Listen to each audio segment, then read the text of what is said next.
Let's get this party called order. Jean Marie Caterina, I'm calling to order the Ordinance Committee meeting for June 2024. We're in the Public Safety Building classroom. Let it be noted that Councilors Seither and Hamel are here along with me. We have some folks in the audience. Could I have an approval of the minutes from May 8th? Hello? Second. Could we take a vote on that? Okay, that's unanimous. Public comment. Anyone wish to speak? You can have 3 minutes, and there's a limit of 15 minutes total. No?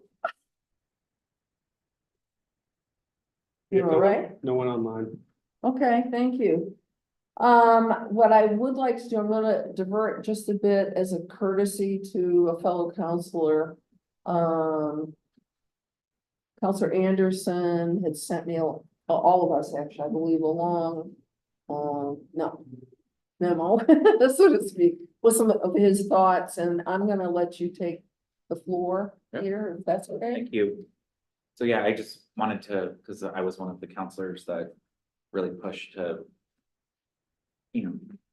close out the prior ordinance until we got the full package. So I just wanted to be clear what that full package would look like to me and the things I would hope that the committee considers. And so really, one of the things that I thought was important, and this was from a conversation Liam, myself, and April had with John Burke when we were all kind of working on this, where I was trying to get some input and feedback into what would make, good adjustments to this. And so the work that turned into is the attachment that's in here, which was the same material that I had shared at the workshop, where again, I think it's important that we outline some key procedures for what observation and enforcement means. And so that first red paragraph was really trying to be clear, not only to the businesses, but to the residents, what to expect in terms of some high level procedures that the town would do to verify a violation. So that was kind of my first point in the email that I sent. The second point, which again was this feedback that we've heard from the industry, which I think is important, and it's something for you guys to debate, which is how do you define what a violation is in terms of quantity of complaints come in over a certain time period. I think I had proposed in here, any complaints that have come within a 24-hour period constitute one violation. I know when industry came, I think they had said something like one violation should happen over a week, because there could be something happening that's causing a chronic issue that needs to get addressed. My personal opinion is the way the ordinance is and what we're trying to push for is no smells. So I felt like a week was too long. So I proposed within 24 hours. That's any complaints that come in that period. If there's one verification, it's one violation.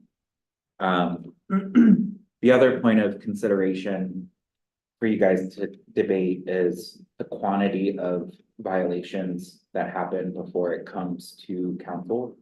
So in the original draft, we had 5 violations that just felt like too much to me when I sat back and thought of it. So 3 to me seems reasonable, that if there's 3 violations, especially when we're dealing with a multi-tenant situation, thinking of residents who live there, if there's, multiple license holders that are having those violations and that resident is experiencing 10 in a short time period, but all different license holders, that just feels like excessive. So it felt like going from 5 to 3 felt more reasonable.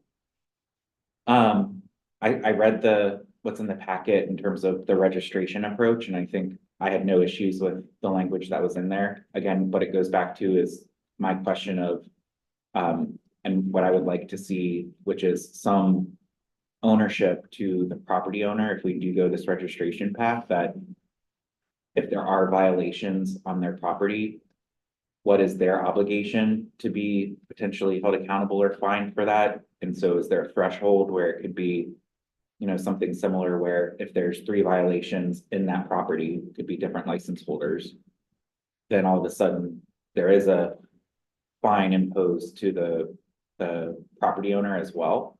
That it's registered to, and then the other question it got me to think, and I don't know if Phil's not here, is like, well, what happens in the event that happens multiple times and would we pull the registration of that property, and then what does that mean for the business owners? Because again, I personally wouldn't want those businesses to be impacted because the property isn't suitable, but I do, like, that's the piece that was missing for me in the ordinance that was provided.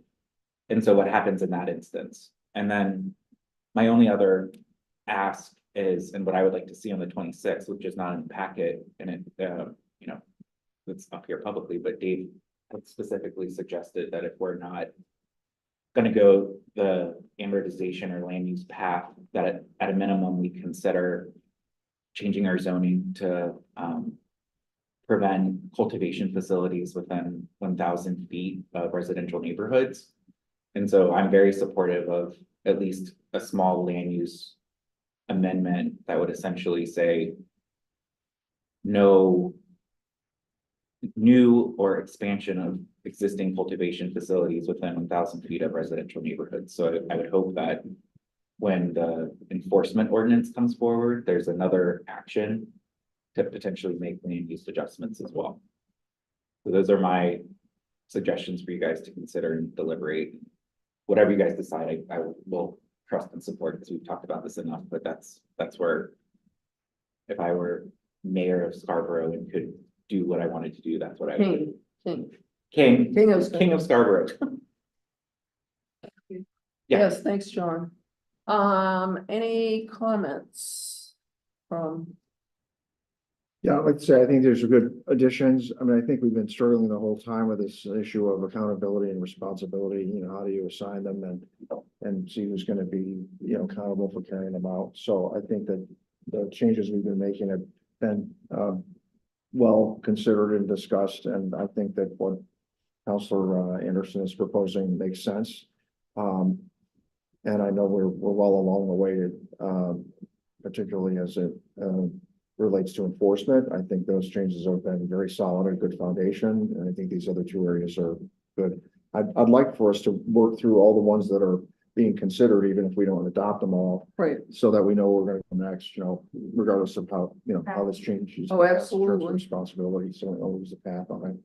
But I really, I think we had a lot of discussion about this in the last council meeting. So I think that this is entirely consistent and a logical extension. And but I just like to lay it all out so everyone knows we're going to go.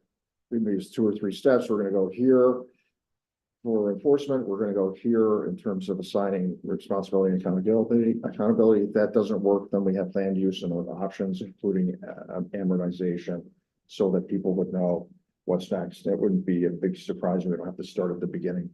So you would like to add amortization? I would, just so it's on the table so people know, and I don't think it's. Well, I think the process of amortization is fairly clear. It takes, if you're gonna get out of the business or ask someone to be out of that business, then you've got 5 years within which to do it. And I think there's a very well-defined legal process for doing that. I think if we just put those on there, doesn't mean we have to go there. It doesn't mean, if we're happy with where we are, maybe that's as far as we go. And I think the latest discussion has been, for whatever reason, the odor, maybe it's the wet spring and everyone's inside, who knows, or we're not cultivating and manufacturing right now, but by all accounts, it seems to have improved.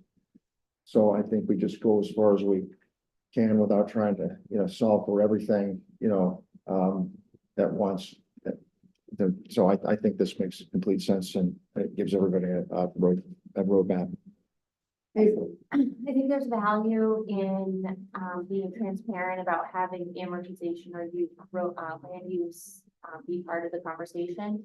I think I do disagree slightly that it's a well-established and clear path, just because I don't know that any other municipality in the state has taken that approach. And the only legal precedent is that we've been presented with is billboards. And so I'm not sure if I kind of wrap my head around exactly what amortization looks like. But to your point, I think it's important for us, if that is something that some counselors would like to discuss, or at least signal to the public that that is a potential, to your point, like, we're gonna do this, we're gonna have this piece in place, but this last piece still exists, and, you know, I think it's a disservice to residents if we just sweep it under the table, or we act like it's not an option, because I want to be transparent with people that it is potentially an option. It's just not, I personally would like to see these other pieces, you know, play out and, you know, make sure that we have something that hopefully is working for the residents. I know that what was included in the packet that was available to the public. If you start at the very beginning, there are a few minor changes that were made, am I correct? Mr. Gallagher, I'm looking like the government issued ID, stuff with that. Yeah, there's some minimal changes that I think have been in every draft. I think they've just been overlooked by virtue of the fact that we've been focusing on the enforcement. Right. Measures in 11 and 12. Yeah, I wanted to call attention to them, just so people know, and if I'm reading this correctly, and I apologize, I thought I had printed it out, I probably left it right at my desk. But, like, for example, right in the beginning, chapter 1018, it talks about, entities wishing to establish a cannabis establishment, be located in a registered cannabis property, which would go with what we're adding, correct? Yep, Okay, that's is the everyone change. here? I just wanted to, I'm not. All right. We have a couple of different documents. We have one called draft amendments to chapter 1018. But then it looks like you're looking at something. I'm looking at the one that went out to the public, that's on the public agenda, Okay. What page are you? very beginning. Page 1, April, so it's up here. It's the this draft incorporates, again, the biggest change in this draft Yeah, is the suggestion from legal counsel to incorporate a cannabis property registration. Right. There is a distinction there between license. I think I think as proposed, it's an administrative process, not when it comes to council. right, But it would be a requirement, again, as proposed, for any property in town seeking to lease space to a cannabis establishment. So it sort of goes underneath that. And again, this was a proposal to attempt to get at this challenge of specifically multi-tenant facilities. Yeah. In which, yes, there was a fining mechanism for landlords, but there was no ability to get at the underlying use of the licensees without being able to attribute the origin of the order. And so this was proposed by legal counsel in response to the workshop on May 15th as a mechanism that he's seen in other municipalities. That's a requirement. And so am I correct in using the one that's Yeah, the one that on was the- attached to the agenda? Yep, that's my understanding. Okay. And So, yeah, go ahead. So that's the purpose. Within the draft language, there are some questions that this committee, I think, should opine on before it goes forward to council, which legal counsel did outline. So I'm just scrolling right to the bottom again, and all the other red line language here really is unchanged from the last version that went to council that was. Yeah, and they're pretty de minimis, most of them, right? Well, I mean, we do have the enforcement language in there that talks about expanding the authority to incorporate. Oh, yeah, no, but I'm talking about The other the ones, yep. diddly stuff. Yeah, there's some other At stuff the very beginning. that's been in there since the beginning, Right, which I think got discussed back in the early spring. for example, instead of a So- driver's license, a government issued ID, those types of changes. There's also some changes to the security plan, just trying to incorporate the actual practice. Again, Yeah. I think the original ordinance for years has had requirement that bars be on the windows. That's never something that we've enforced. We have required break glass sensors and some other Yeah. more, but I don't think anyone wants to That's have not the bars aesthetic. on the outside of buildings. It's not the aesthetic. I think Right. it draws attention. So Right, it's really, there's some other administrative changes we Yeah. recommended outside of. so I just wanted Yep, to to flag have that. I think that's people, absolutely- remember that that's gonna be part of this whole thing. Yep. So then if you scroll down. There is a new section Yeah. 16 on page 16. 16, Which okay. attempts to provide a framework for what a cannabis property registration would look like. Can we, before we jump Yeah. to section 16, can we, with section 11, Yeah, which is the enforcement piece.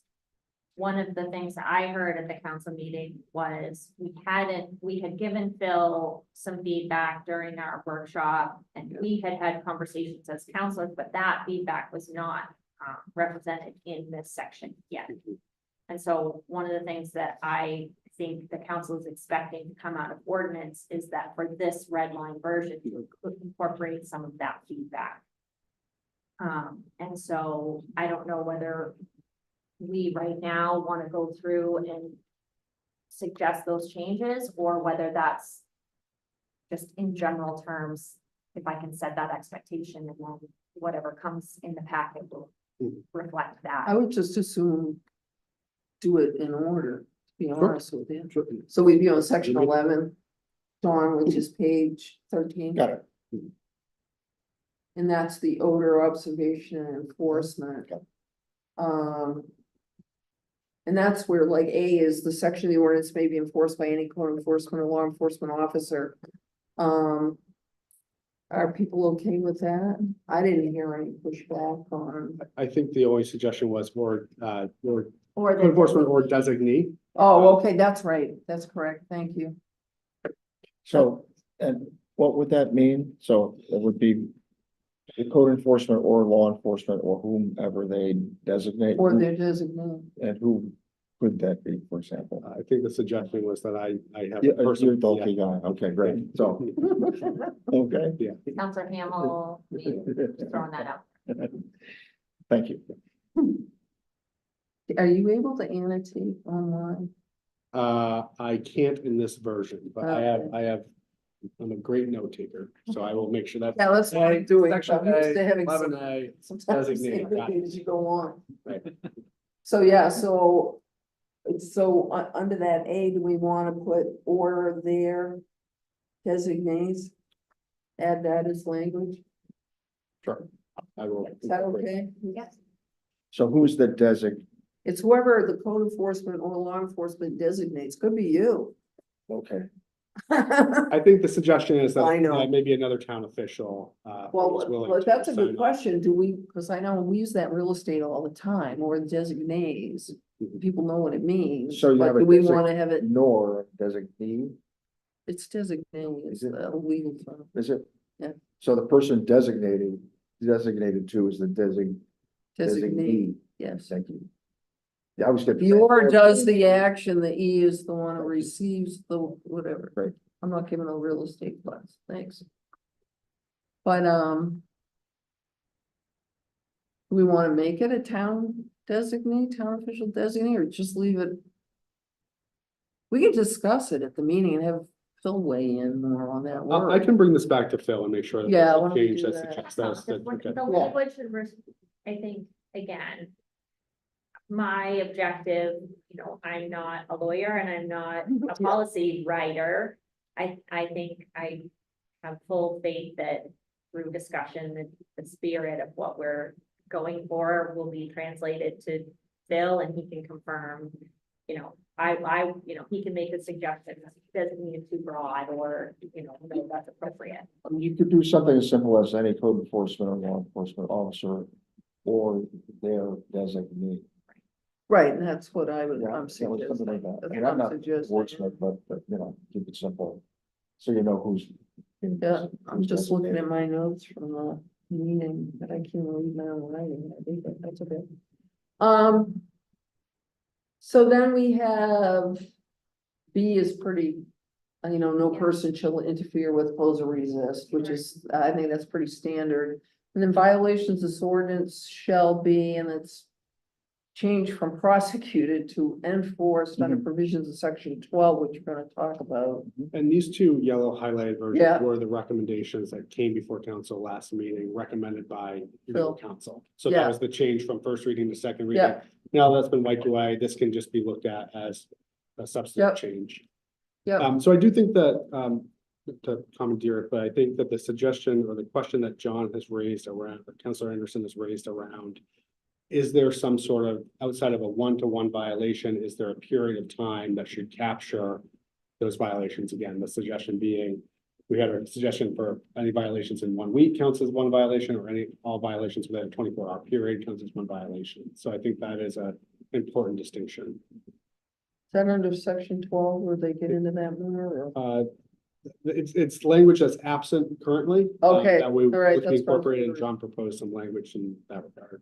Okay, So I recall this came up because people didn't want it to be several calls in one day, right? They want it to be over a period of time, but a defined period of time. I think the concern, and again, we attempted to address this with the current version of the ordinance, was that if you had people out at a barbecue in 3 households and 20 people called, does that amount to 20 violations? Oh, right, You know, right. and so I think that's what it's attempting to address. and John, what was your suggestion for language? Any- Did you have any? It was somewhere in here, like anything within 24, any complaints issued within 24 hours constitutes a single violation or something to that You know where it nature. would go? It's the last sentence. Right here. So you'd only have one per 24 hours. You wouldn't have like 5 people at a party counting So 5 violations. Basically, if there is a, Single verified complaint Yeah, in a 24-hour time period constitutes one. One violation. and it's verified by the property or by the individual? No, by Code that enforcement person, officer, the law patrol enforcement officer. officer. By the Code person enforcement who's or their designated. designee, That guy, that That guy person, the big gal. could be. person. and that's where industry, I think, had suggested a week.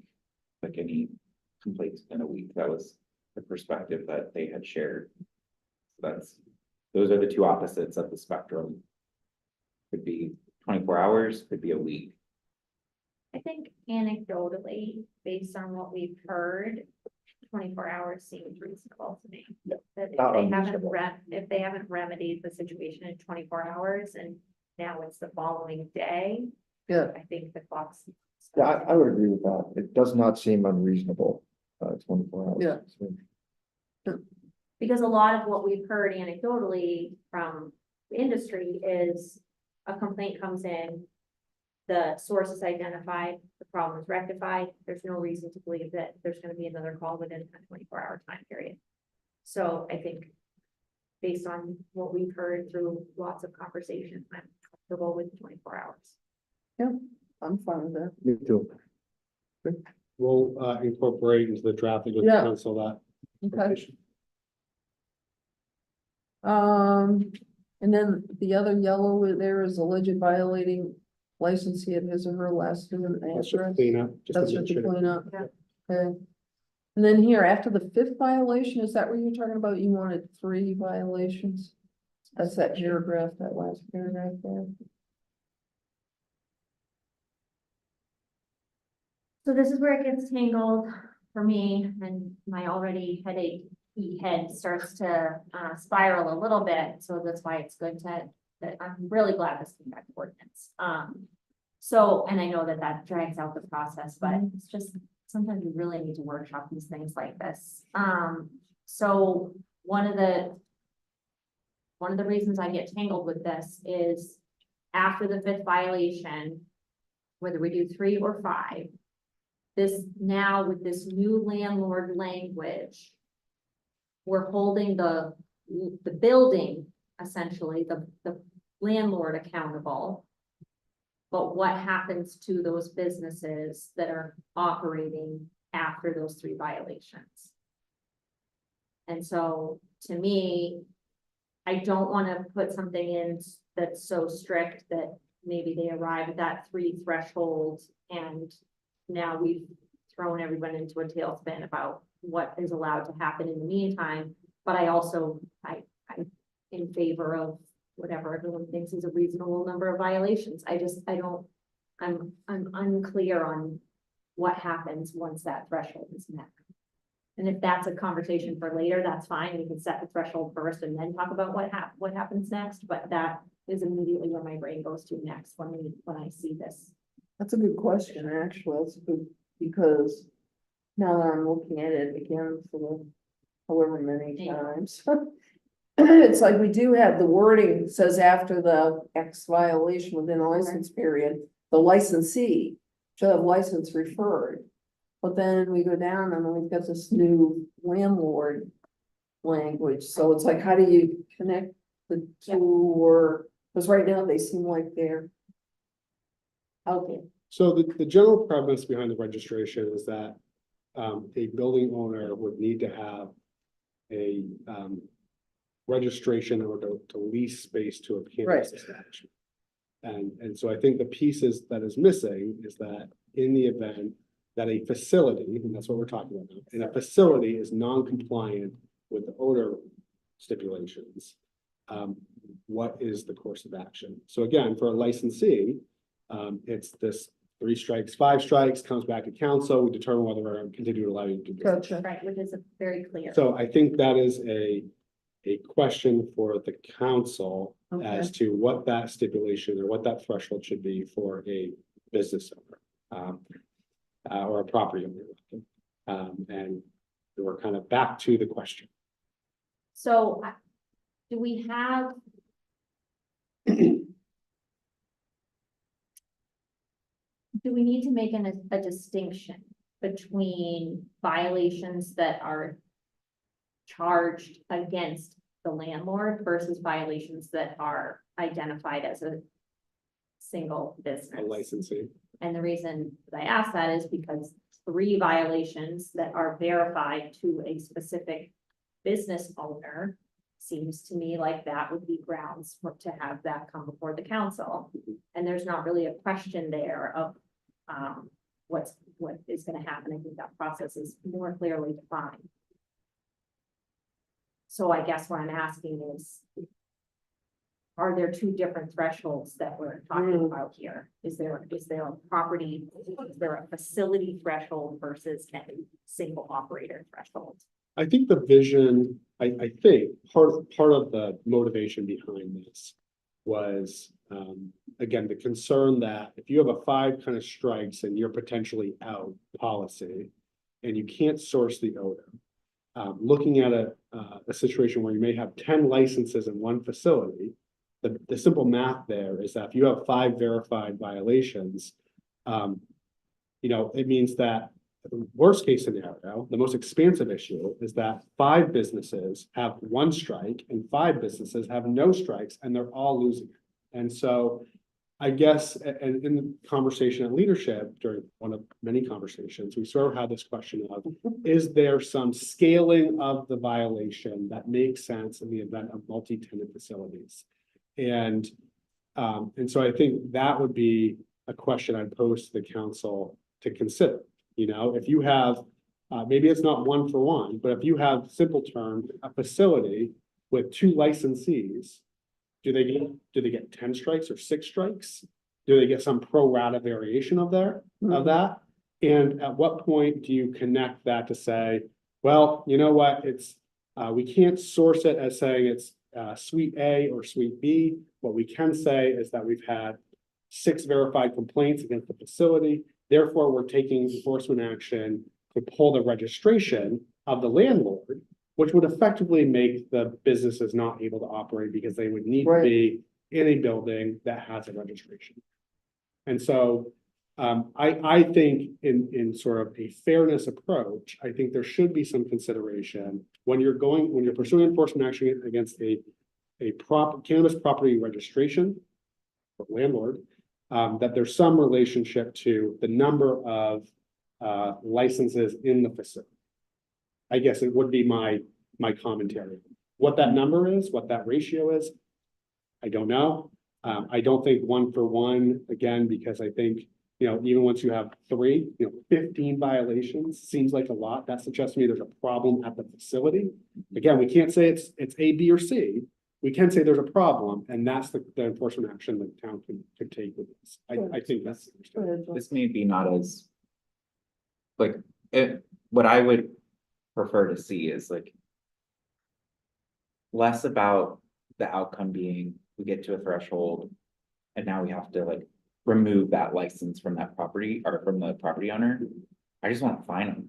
So if we can just continue to fine them and have a mechanism to fine them at different thresholds that says, hey, you have a problem, you need to fix it. If you don't fix it, we're gonna keep fining you until you fix it. And put the onus, put the accountability on the property owner to make the right investment they need to make to fix the problem.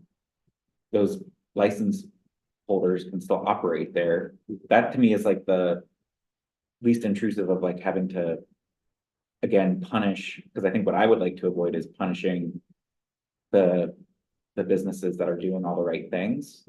And make sure that the accountability is on the property owner, but we're using the purse, not the threat of removing licenses from the property. So you're looking at section 12? The section 12 is your violations and penalties section. Well, Using that, yes, so in my situation, like what I would, like a scenario could be, you know, after that facility has 5 violations, we issue something against the property owner. And so that way, if it's your scenario of, you know, 5 different businesses, each with one, then we can go to the property owner and say, hey, there's a property problem here, you need to manage it, we're finding you, you're at risk. Maybe after 5 of those, then you can have the conversation of we may have to pull your registration, but to me, it's more about like the accountability and being able to use the purse to hopefully incentivize them to do what they need to do and manage their property. and to me, I mean, I hear what you're saying, and, you know, okay, $100 isn't a lot of money. Each violation though will generate a fine. Mhm. So they would have 5 separate fines. Yeah.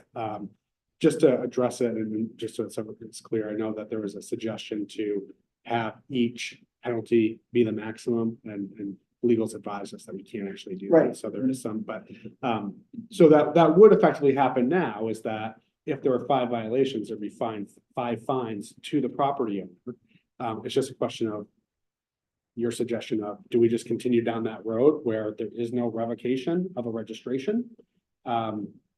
And we just simply utilize our fines and penalties. That's kind of, I think, where we could be at right now, absent this registration policy. I think that they can continue to fine, but it doesn't really get at the source of the problem because we're sort of saying, well, we can't take any action against the licensees, which are the origin of the odor.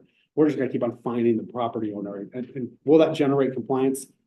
Perhaps, maybe, should it, whatever, but I think we're kind of there right now. I think that the suggestion is there should be additional tools and resources to compel compliance.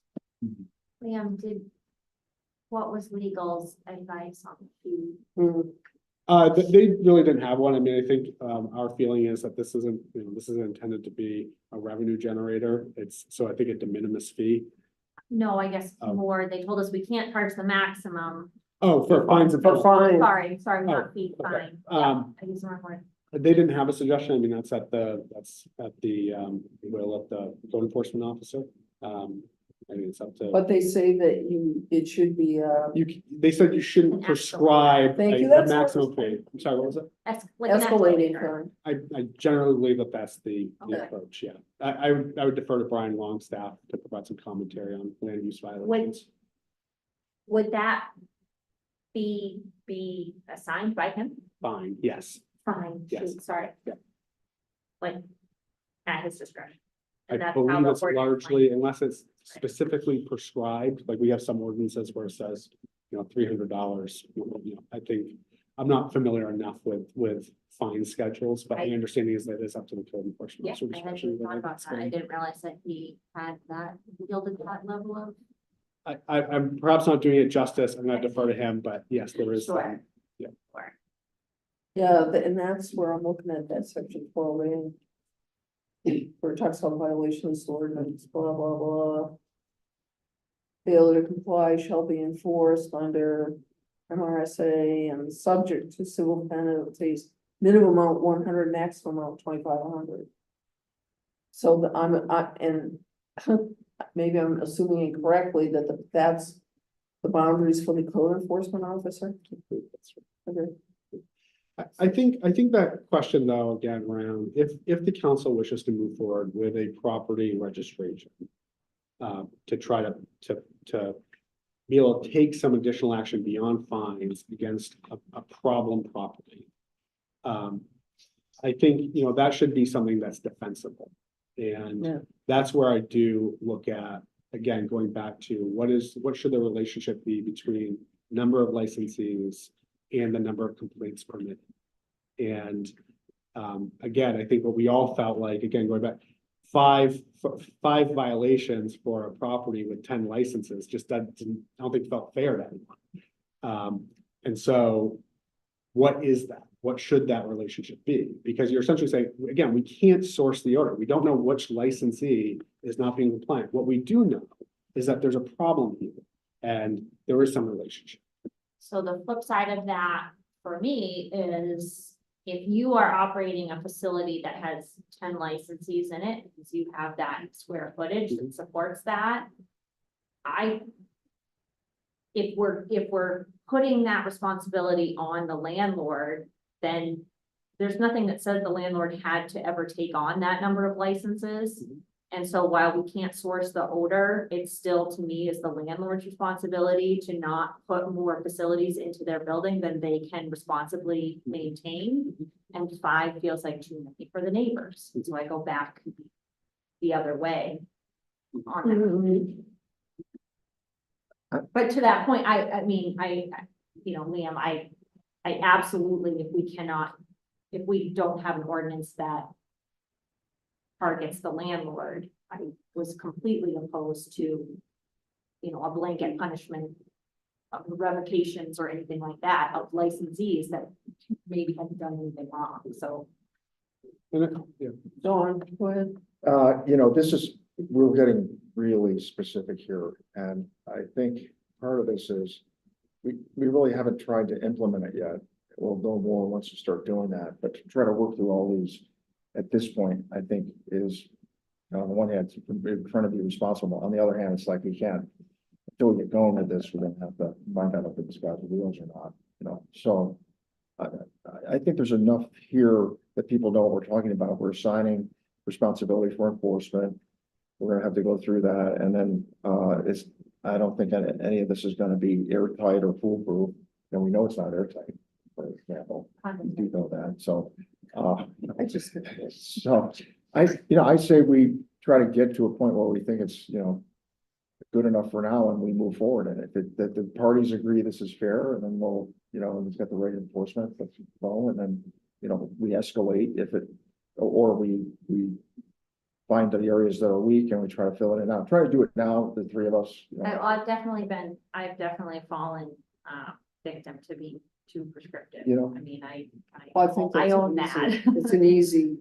rabbit hole. I'm very rule oriented. I want to lay out all the expectations. I want to have all the rules in place. And so I hear what you're saying. And I'm not being critical, it's just sort of, we don't Oh, I know know. what we don't know. It's a journey and we're so far along, and let's, soon enough, we're gonna say, off we go. And, and I think this is what John's trying to do here with different levels of things. I'm gonna throw a wrench out here just because that's me. Do we do this with any other business that smells bad? We do not have any other odor standards for any other business in town. We also have limited business licensing.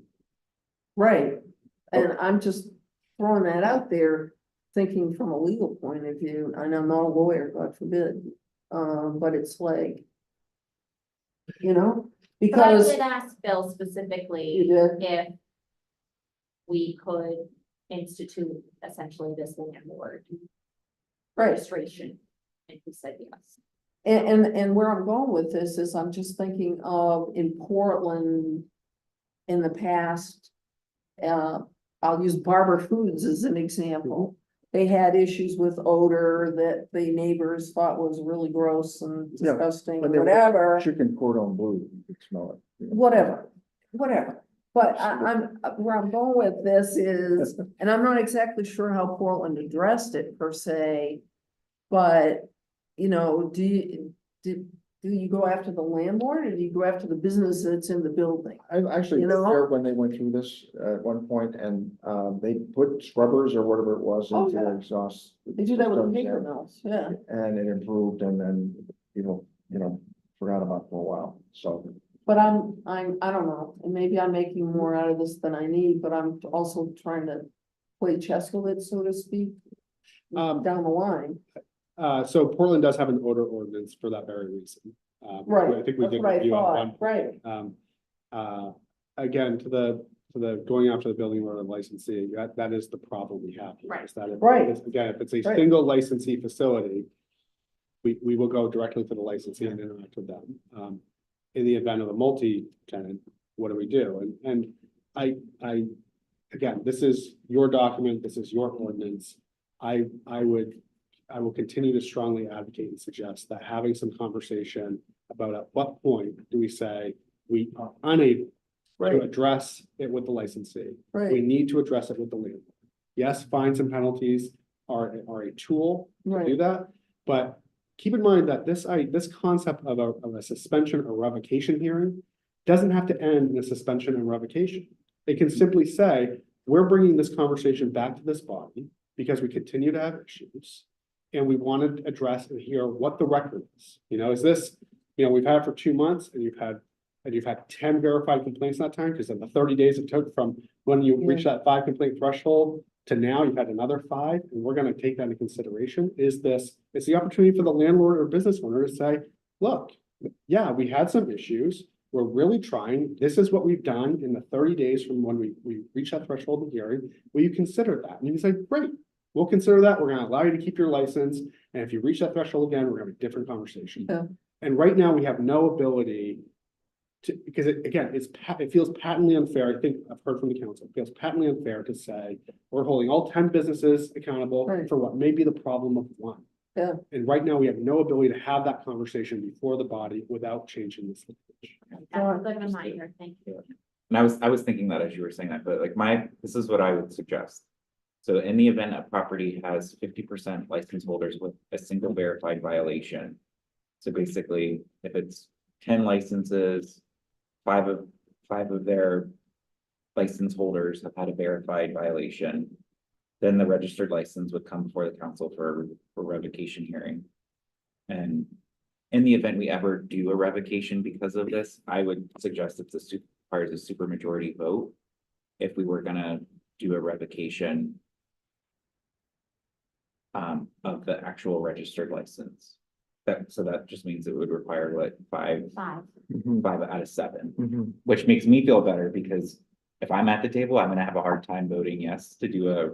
Absolutely. So Been very upfront about that. I would prefer to like ensure it's a super majority, because I think it's a Oh, yeah. big decision Yeah. to, Drive someone up there. yeah, Yeah. so that's just a suggestion for consideration, but I slightly disagree with Councilor Hamel, and I agree more with the rules. Like, I want to see the rule, I want to vote on the rule, and I want the rule in there, like you said, I want to see something that we can hold to.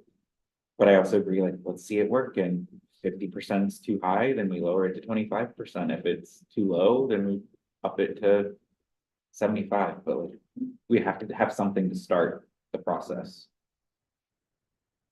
I can get on board with 50%. So can you so 50% of the, Number of I put it in the, licenses if you go back, facility. if you're sharing my Google Doc, I wrote it at the top. And I don't know if that's the Okay, correct yeah. language, but that's kind of what I'm. Where is it? across. Very top, In the event, yeah, purple. Read it. yeah, in the event. Oh, yeah, the yeah. Property has Yep. 50% Yep. license holders with a verified violation. The Oh, yeah. registered property will come before registration, whatever we call it, will come before the council for a revocation hearing. So let's take Snow Canning Road as an example. You have 30 or so operators there. I don't know what the exact number you'd have to have, 15 or so of them that have. Cultivation only, so it would be the cultivating. call it 10. So what would that, so if they have 10 licenses in that facility, what would the expectation be? If they have 10, then 5 of those license holders would have to have 1 verified violation. So essentially in a year, at least 5 of those businesses would have had to have had a verified violation to come before the council. But isn't this where we go right back to the beginning again, where it is very difficult for us to identify individual Exactly. problems? So adding up the number, you're still in that same box of not being able to determine that. Then maybe it's just. If there's more than, I mean, it could be, you go back to if there's more than 5 violations. I think you have to Whether do it they're based on verified or violations, not. not on trying to rely on identifying who's responsible. You know? So I would just take out the language that makes it licensee specific and make it The building. the building, Mhm. make it facility specific. Yeah, that way yeah, That's because where, otherwise you'll never get out of that loop, I agree. right? that's where I was kind of asking about, like with Harbor Foods type example or whatever. It's hard because with cannabis, it's so different. Because you've got all these individual licensees as Right. opposed to one entity. Harbor Foods is making one the- operator, right? They count all the Exactly. incidents against them. But it's like, to me, it makes more sense that if it as a landlord, I'm not able to keep my tenants in line with odor violations, which are part of, the ordinance of the town, then Then it's the landlord's. it's a fault. That's us landlord's issue, having a because the problem. landlord's the one that can go around and it should be better able to say, hey, you in room B6, I've noticed you leave your door open, or, you know what I'm saying? I So think this needs to stop, or I need to do better job of getting scrubbers in the building, or I don't, whatever. I lean more towards that than going after individual licensees Yeah. myself, Yeah. because just because of the nature of the business, it's like. It's very interesting to me. So that's still, okay, so five verified complaints against the facility, again, origin, licensee unknown. That property registration will come back before the council. But you're I think saying that's 5 and you said 50%. That's what I I'm changed it looking to, at. yeah, because you can't really do 15% at that point, because to Don's point, I'd rather keep it just easy. if you're focusing on verified So then what license. happens when we have a facility that has 2 licensees, and I just want to make sure we're all on the same page, that if we have a building that has 2 licensees in it, they still get 5. But we have a building that has Violations. 10 in 5 it, violations they of get the 5. building, of the Okay. building. Right, Okay, I just want to make sure we're all having the same considerations. I think that goes back to your point, like whether it's 10 or 2, It's the landlord's responsibility to not overextend their facility. Yeah. I don't know. well, not a perfect world, right? So Right. it's, I wish someone would come up with a really good way to scrub cannabis odor when you're harvesting. They'd make $1 bazillion. I think the key point though is it doesn't necessarily mean we're Not really. revoking it. Right. And again, I would support 5 if we had the Because it will super trigger majority a too. conversation at the council, which. And it takes by a then super would majority. Require a super majority. Yeah. I feel like there are some secrets there. I can't imagine this happening very often, right? I mean, how many times? No, have you handled This is my household? nightmare. I mean, Whoa, whoa. I have had this conversation at leadership saying, I cannot imagine the 7 of us as counselors sitting there being faced with a revocation of someone's landlord license when it's gonna impact that. And then But if it comes before the council 2 or 3 times and you Yeah. have Yeah. people still complaining and the enforcement folks saying it's a problem, that's Yeah. a problem. You don't want to do that many times. Well, and I really don't, because the landlords that we deal with, one of them sitting in the audience here, they do a really good job of getting on top of what's going on. I think we've heard from the landlord and the operators that they feel they've got a handle on it. And as Yeah. long as we don't have, And there's a fine associated with each of those 5 violations. Yes. Right. I'm fine. Thank you. Now we're, Well, we didn't answer the question of. Do we need to include language that says that? After the 5th violation, but before, during that 30-day window, is everyone allowed to operate? Yeah, well.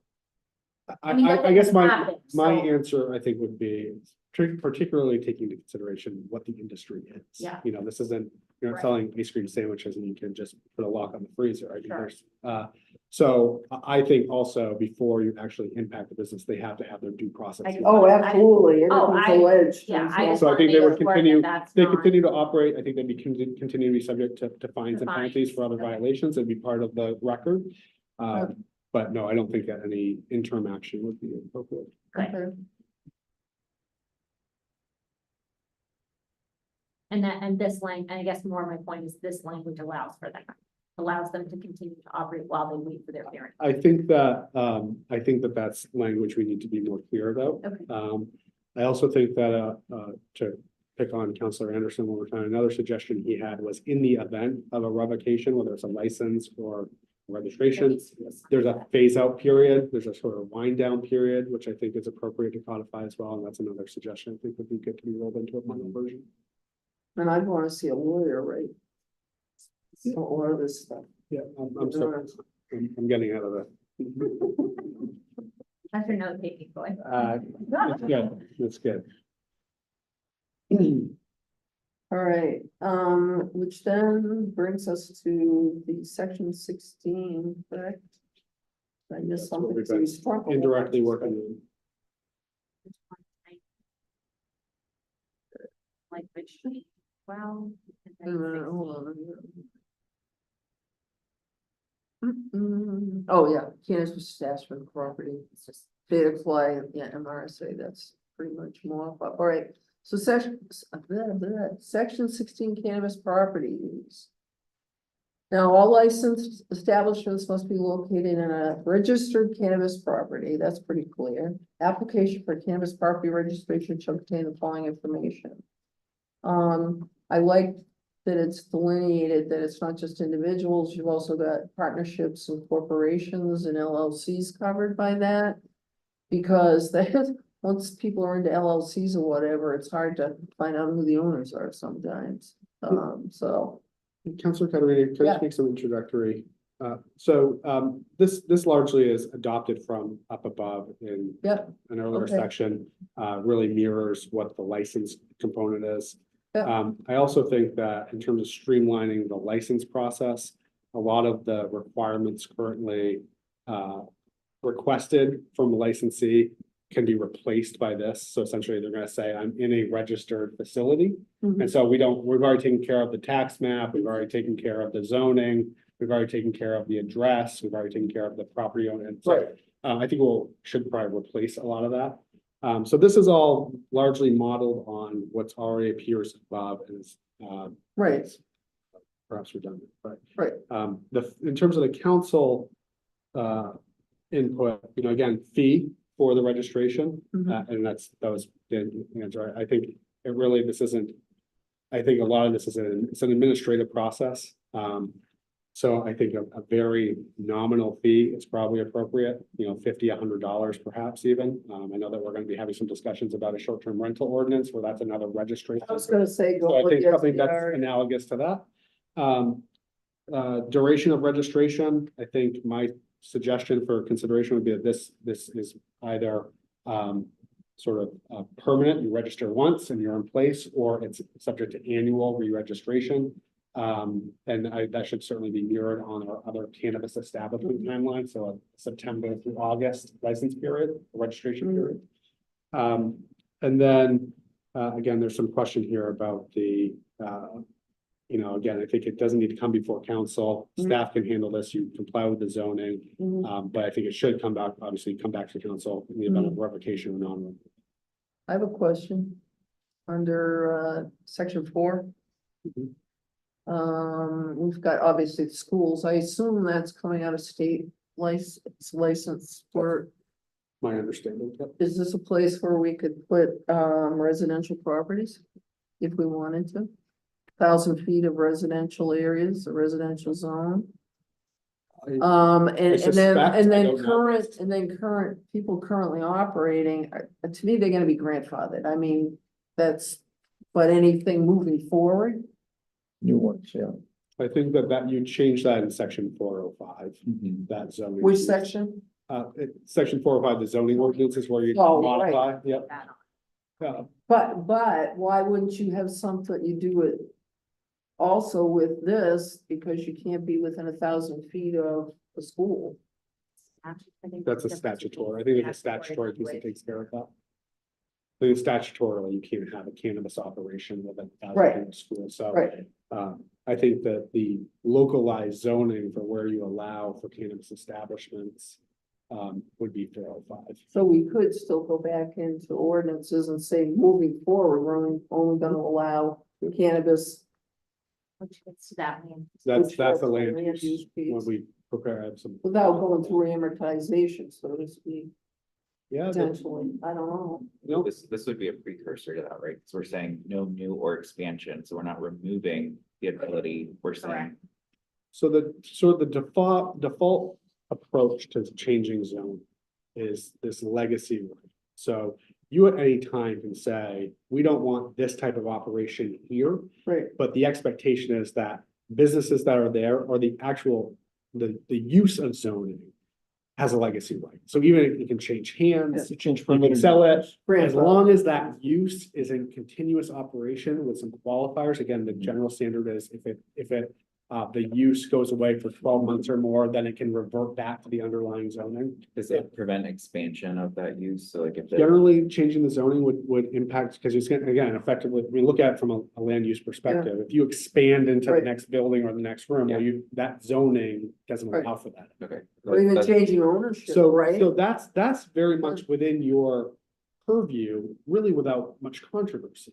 Mhm. The amortization process is saying, we're not even allowing those people who are currently operating to continue to operate forever. We're gonna say you have 3 years, 5 years, whatever Get that out. period is, to vacate. And so that's where that analysis around what is required of, or what would allow for that business owner to recoup their investment. So it doesn't amount to essentially a business taking.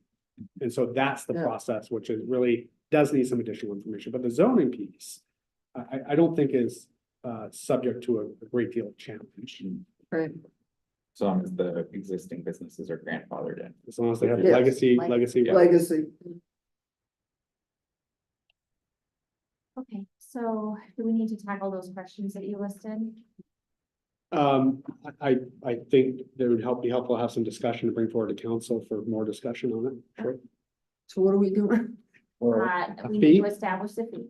I would propose that we recommend $100. Yeah. You agree, Mr. And that is the fee for, Getting the landlord license. so how does that compare with our current license fees? The license fees are greater than that. However, that also, I mean, there should be a relationship between the fee and the administrative Right, burden to administer. Okay. And so this one, I think, is really, yes, you're in the right zone.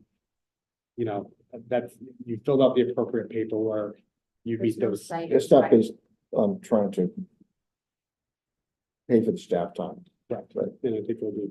Because I remember when we set fees, we set them kind of high, we set them, and people complained about that. That was originally, yeah, with the original cannabis But stuff. I think we should try to at least reference those or see, use that as a guide to what you want to do here. So you Well, want I it to see be this- lower than that, you want it to be the same, you want it to be more. Well, I see this more as what we would charge, so regardless of the industry, what we would charge a landlord to operate a property.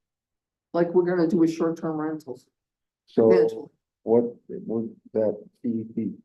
$100, I think. $100. Mhm. Yeah, It's a registration, it's kind of putting it on the Yeah. books, we're aware of that. Works for me. Not what it used to be. So I like the way we 100 operate. right? So,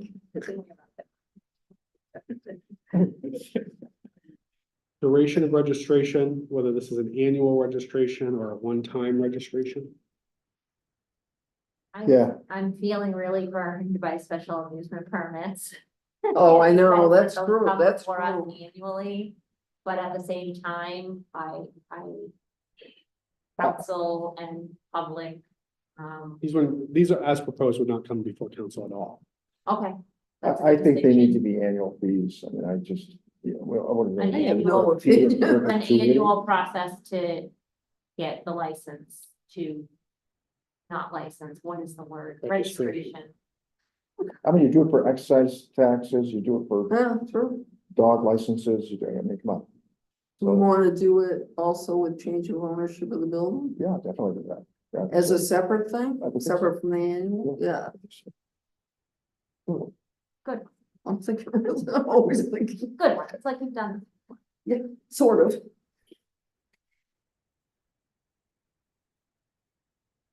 Next question. Yeah, Okay, next so- one. So I Someday people will ask, how did those people come up with these? Don't So the ask. town clerk shall have the authority to issue the registration.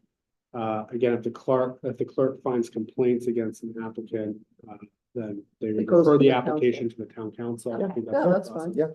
Yeah. And again, I think that the additional language needs to be the process for potential revocation or suspension of the registration coming back to council. Is Yeah, that, everything's fine, it should be routine, right?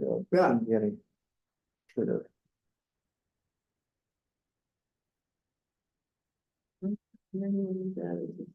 I don't wanna overcomplicate it, but so. When we did, hotels. What is, In- now Oh, I'm, now right, I'm in my own licensing. head that I'm gonna say the In wrong. licensing. Innkeeper, yeah. Our innkeeper. Mhm. yeah, Those are approved at the staff level. Those do not come to, so I'm trying to think of an analogous situation. So those yes. would be similar to this. Did we put, Excuse me. did we put something in ordinance that was that trigger for problem properties, or that was just That was as a it related to a the comfort inn? standard by, the standards are, a threshold was articulated from council leadership to say, any business seeking an innkeeper renewal with over X amount of public safety Okay. calls for service, we want remanded back to the council for Yeah. consideration. And it's fire safety inspections Right, it was, yeah, and other cleanliness. and even just calls if they were getting. And I certainly think that that same standard, I think you can build into this to say, you know, we want to review anything with, again, this is such a, you know, that was like anyone with more than 200 calls, you know, I think the likelihood that you have a facility that is beneath, you know, you haven't seen them back yet, right? So they didn't get their, as proposed 5. But they have, you know, you're gonna say, I want everyone with 3 and we want to reconsider. I think that the process seems to be as rigid enough right now. I don't know if you do, but you have the ability. No, Okay. I feel comfortable with that. Thank you. That's a good question. So what's this note here on the F to D, note for committee need to add additional requirements for deciding, including review of public hearing provisions under section 7 renewals, blah, blah, blah. Have we covered that? That's the suggestion of remanding Okay, it back to or revoking. So I think we'd build in language about what that process would Yeah. be. It's exception based, right? If there's an issue or something, then, yeah. Issue. 2 other, I did provide to the committee, an early draft, around when legal counsel was considering whether there should be a facility license. Again, we moved to the registration and there is a distinction there, but one of the questions in that document was whether there should be any odor mitigation or security requirements placed on the landlord in order to be registered as a property. I certainly think that as a part of the registration process, there should at least be an acknowledgement that you are intending to lease space to a cannabis establishment and therefore you agree to adhere to the odor standards. Reference the, and then just reference the odor standards. And I also think largely the security standards as well. You Yeah, agree yeah, that yeah. the space I totally release would be compliant with the security.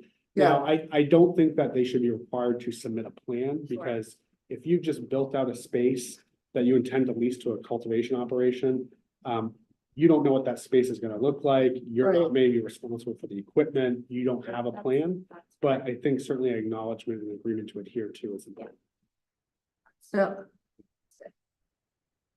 We're all nodding, yes.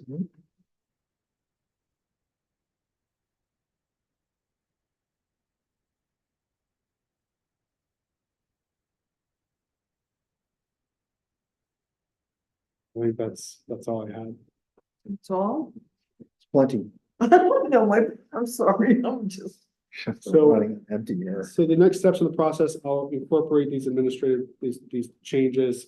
They'll come back before council Yep. for a first read on June 26th. Yep. And then originally a public hearing and second read on July 17th.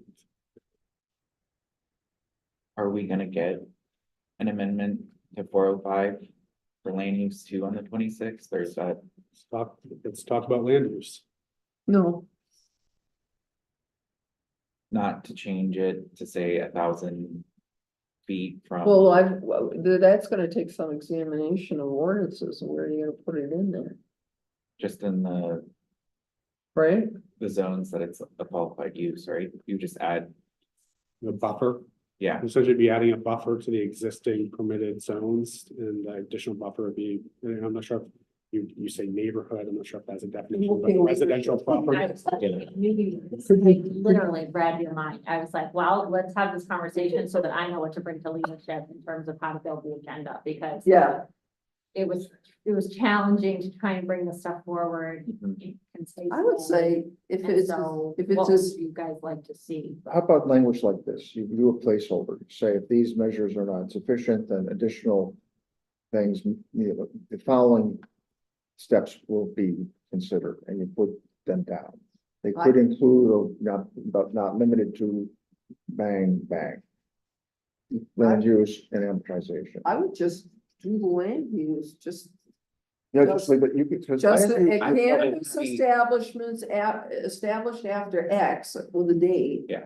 Will be subject to See, I- additional restriction of 1,000 feet from residential, you know, I Let's don't. do separate. Yeah. orders. But I think you could put references that would be high level references, these are future steps in the event they're necessary. so you're saying not to need to take action by the 26th to change the land use, you would prefer to do that? Right, I would just put them as placeholders, to say this is as far as we went, The in the next step future. would be to do this. I mean, It needs to be done. I feel like Counselor McGee really wants to do this, Wants so to have it. I'm interested in doing it, so I'm happy to take it off the ordinance committee and talk to him to see if we want to jointly propose. That's fine. I think we could do this at council level, I think that's a good idea. Oh, I don't think we need to do it at the ordinance Yep, level. I think what No, I agree. I think what should happen is leadership should incorporate this feedback and this conversation. Nick should reach out to whoever he would like to chat with.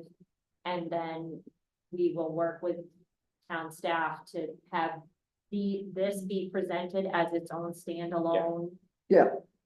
order, and we make a motion to vote on this piece that we just did work on as a recommendation of this committee. Yep. And then separate agenda item would be a potential amendment to section 405. And you deliberate publicly on those. Yes, separate. Yeah, Absolutely.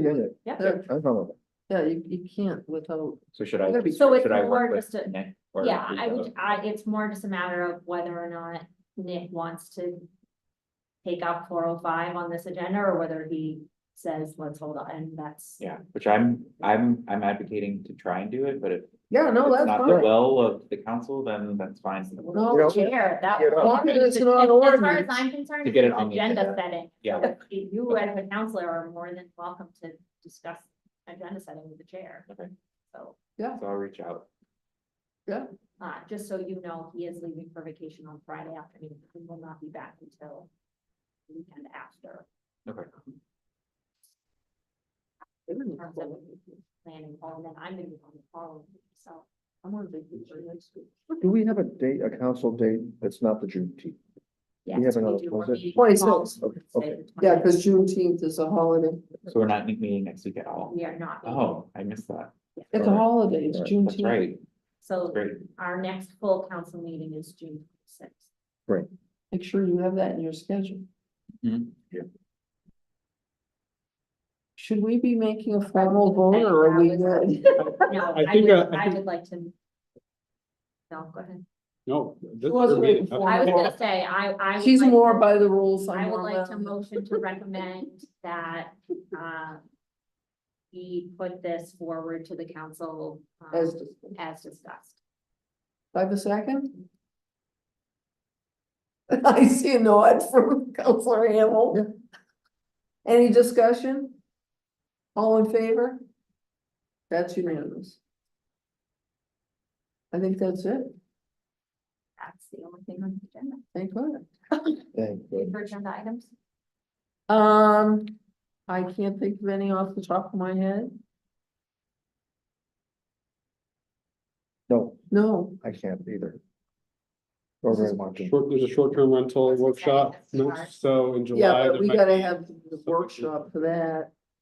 So that's June 26th, so after that, perhaps July, there might be a preliminary discussion about short-term rentals. Maybe, maybe not. Maybe not. It's summer. I'm away. Anyway, no. Anything else? I have a motion to adjourn.